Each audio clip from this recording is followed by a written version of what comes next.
Edson Arantes do Nascimento atau yang lebih dikenal sebagai Pelé lahir pada tanggal 23 Oktober 1940 di Três Coracoes, Brazil. Ia dilahirkan dari seorang ayah yang merupakan pemain sepak bola profesional di Brazil. Ketika Pelé berusia 4 tahun, keluarganya pindah ke Bauru karena ayahnya mengalami cedera parah di lutut yang memaksanya untuk berhenti menjadi pemain sepak bola profesional.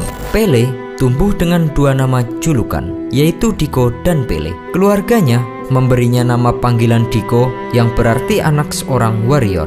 Ayah Pelé yang dikenal sebagai Don Dinho dianggap oleh banyak orang sebagai prajurit di lapangan. Ia adalah seorang pemain sepak bola yang berani. Nama panggilan Pelé datang dari teman sekelasnya di sekolah.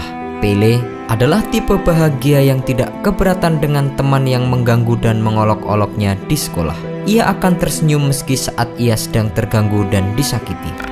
Menurut sebuah wawancara, Pelé pernah mengatakan nama awalnya berupa julukan di masa kecil yang tidak ia sukai. Itu bukan nama panggilan yang saya inginkan saat kecil. Keluargaku memanggilku Diko. Teman-temanku di jalan memanggilku Edson. Ketika mereka mulai memanggil saya Pelé, saya tidak menginginkannya.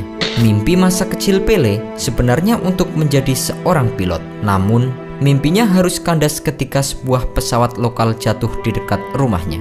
Kejadian itu menyebabkan sang pilot dan semua penumpang yang ada di pesawat meninggal dunia. Setelah itu, ia pergi ke rumah sakit untuk melihat otopsi, dan setelah melihat mayat pilot, ia memutuskan untuk mengubur impian masa kecilnya tersebut. Pelé terlahir dalam sebuah keluarga miskin yang tak pernah merasakan hidup makmur. Saat itu, uang saku yang diberikan kepadanya bahkan tidak mampu untuk membeli bola.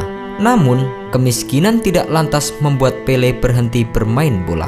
Ia biasa bermain dengan kaos kaki yang diisi dengan kertas karena ia tidak mampu membeli bola untuk disimpan di rumahnya. Di lain waktu, ia bermain sepak bola dengan mangga saat istirahat. Sejak kecil, Pelé telah diajarkan bermain bola oleh ayahnya. Hampir setiap hari, ia bermain dengan anak-anak di sekitar rumahnya. Pelé kemudian membentuk tim pertamanya bersama dengan tetangganya dan ayahnya menjadi pelatih tim Pelé saat itu. Setelah itu, ia bergabung di beberapa tim amatir seperti Bakuino dan CT Setembro. Menginjak usia 11 tahun, yaitu ketika ia bergabung dengan tim Ameriquinha, ia ditemukan oleh mantan pemain timnas Brazil yang bernama Waldemar de Brito. De Brito menangkap bakat yang luar biasa dari Pelé dan memberikan tawaran untuk bergabung dengan tim yang diasuhnya, yaitu klub Atletico Bauru. De Brito akhirnya meyakinkan keluarga Pelé untuk melepas sang anak agar bisa meninggalkan rumah dan merantau. Tujuannya supaya Pelé bisa bergabung dengan klub profesional Santos pada usia 15 tahun. Pelé menandatangani kontrak dengan Santos pada tahun 1955. Meski usianya masih terbilang remaja, ia langsung berlatih dengan tim utama. Pada tahun pertamanya berseragam Santos, Pelé berhasil mencetak 17 gol. Permainannya yang gemilang membuat Pelé dipanggil untuk mengikuti Piala Dunia bersama dengan Brazil pada tahun 1958. Ia berhasil membawa Brazil menduduki tahta tertinggi sepak bola dunia setelah berhasil mengalahkan Swedia dengan skor 5-2. Selepas penampilan sensasionalnya di Piala Dunia kala itu, Pelé muda mendapatkan banyak tawaran bagus untuk bermain di klub Eropa. Namun, sang pemain memilih untuk tetap di Santos. Semakin menghebohkan lagi ketika Presiden Brazil meresmikan Pelé sebagai harta nasional, sehingga hampir tertutup kemungkinan baginya untuk bermain di negara lain. Pelé masih terlibat dalam perjalanan Brazil di Piala Dunia 1962 di Chile. Skuad Brazil masih berhasil mempertahankan gelar juara dunia. Akan tetapi, sang pemain harus puas duduk di bangku cadangan pada partai final akibat di-backup cedera. 4 tahun kemudian, Pelé terlihat menjadi incaran tackle para pemain lawan.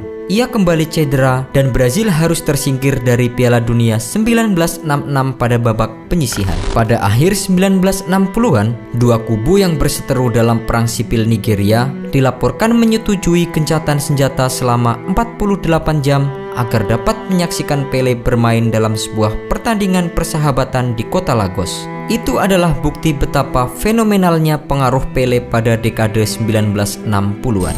Piala Dunia 1970 di Meksiko menandai kembalinya Pele dan Brazil. Sang pemain yang sudah memasuki usia senior dipercaya memimpin skuad yang cukup mumpuni. Pele mencetak 4 gol di turnamen tersebut, termasuk 1 gol di pertandingan final untuk memberi Brazil kemenangan 4-1 atas Italia.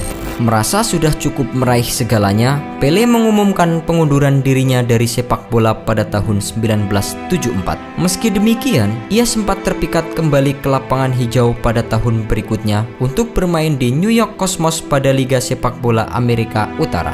Keterlibatan sang legenda menambah daya tarik liga dan berkontribusi terhadap perkembangan sepak bola di wilayah tersebut.